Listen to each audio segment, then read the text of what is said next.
Hi everyone, my name is Anthony and welcome back to part 2 of this presentation on nutrition.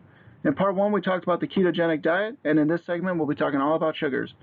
Once again, this information is intended for educational purposes and should not be taken as medical advice. Enjoy! There are two kinds of sugars found in foods. Naturally occurring sugars are found in fruits in the form of fructose and dairy products in the form of lactose. These foods contain a variety of other important nutrients for a low number of calories and are important components in a nutritious diet. Added sugars are artificially added to food for sweeteners. Examples include various forms of sugar, high fructose corn syrup, honey, agave nectar, and many others.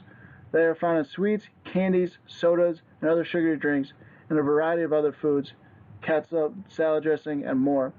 Added sugars add calories, but do not provide any nutritional value. When we talk about limiting sugar as a part of good nutrition, it is added sugars that we need to focus on. Here are some facts about added sugar and why eating too much is cause for concern.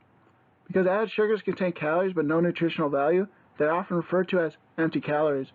According to the 2015 to 2020 Dietary Guidelines for Americans, added sugars make up more than 13% of total calories per day. That's about 270 calories total.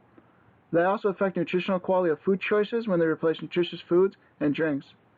Eating too much added sugar has been linked to many health problems. They are associated with high triglyceride levels, which in turn is associated with coronary heart disease, type 2 diabetes, and fatty liver disease. Excess calories from added sugar may also contribute to weight gain and obesity, and one study found drinking sugary drinks and sodas is linked to an increased risk of type 2 diabetes. Added sugars also increase the risk of dental caries, also known as cavities, which provide a source of food for bacteria within the mouth. Now let's take a moment to test your knowledge. True or false? 1 teaspoon of sugar contains about 15 calories. True. 1 teaspoon contains about 4 grams of sugar, which is equivalent to about 15 calories.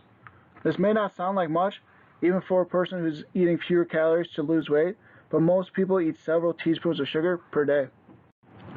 Now let's take a moment to talk about how much sugar is in some common food items. Do you know how much sugar is in 1/2 cup of vanilla ice cream? 1 brownie? 1 12-ounce can of regular soda? 1 48-ounce regular soda or a fountain drink? And 1 cup of table sugar. While most people might not sit down and eat 1 cup of table sugar at a time, they are most likely drinking that much or close to it if they have a large fountain soda from a gas station or several refills of a regular soda at a restaurant. Soft drinks and sugary drinks are the #1 source of added sugar in the American diet. Let's test your knowledge again. True or false? Natural sugars, such as honey and molasses, are a better choice than table sugar. False. Honey and molasses may have a slightly different flavor than table sugar, but they still contain empty calories and no nutritional value. Agave nectar is another popular natural sweetener. It may also have a different flavor than table sugar, so you may be able to use a little bit less, but it also has more calories per teaspoon. So ultimately, you're likely to use about the same number of calories in the end. You almost need to be a sugar sleuth to seek it out in products and on food labels. Food labels list grams of sugar in the nutrition facts panel, but do not currently differentiate between naturally occurring sugars and added sugars. However, this is starting to change as manufacturers move from new food labels mandated by the FDA.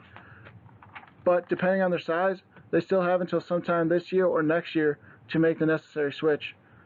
Looking for terms such as these can help you determine if a food contains added sugar. How to reduce the amount of added sugar in your life. Limit processed foods that are high in added sugar. For example, choose plain oatmeal or fat-free yogurt and add your own fruit. Canned and frozen fruits can be great choices, but look for fruits canned in water or their own juice rather than syrup, and choose unsweetened or natural applesauce. Look for frozen fruits without added sugars. Also try choosing water in place of sodas, fruit juices, or other sugary drinks. And for more flavor, add fruit or cucumber slices or just a small splash of 100% fruit juice. Some other options to reduce the amount of added sugar in your life is that when baking, reduce the sugar in the recipes, such as in muffins or in quick breads, by 1/4 to 1/3 the amount. You likely won't even notice.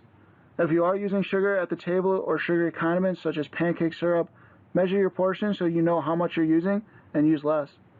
Read labels carefully for hidden sources such as catsup, barbecue sauce, salad dressing, and more. Choose fruits for dessert, or if you want to indulge in a sweet dessert, order a smaller portion or share with somebody else. Here are a couple options you can try in order to identify and reduce the amount of added sugar that you consume.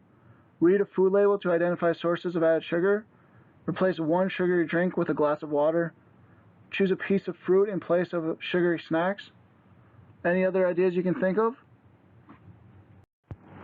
Thank you guys for joining me in this two-part presentation on nutrition. I hope you all learned something valuable you could take away. And of course, if you ever have any future questions about your health and fitness journeys, you are always welcome to stop by in the office. We would love to have a conversation with you. Thank you.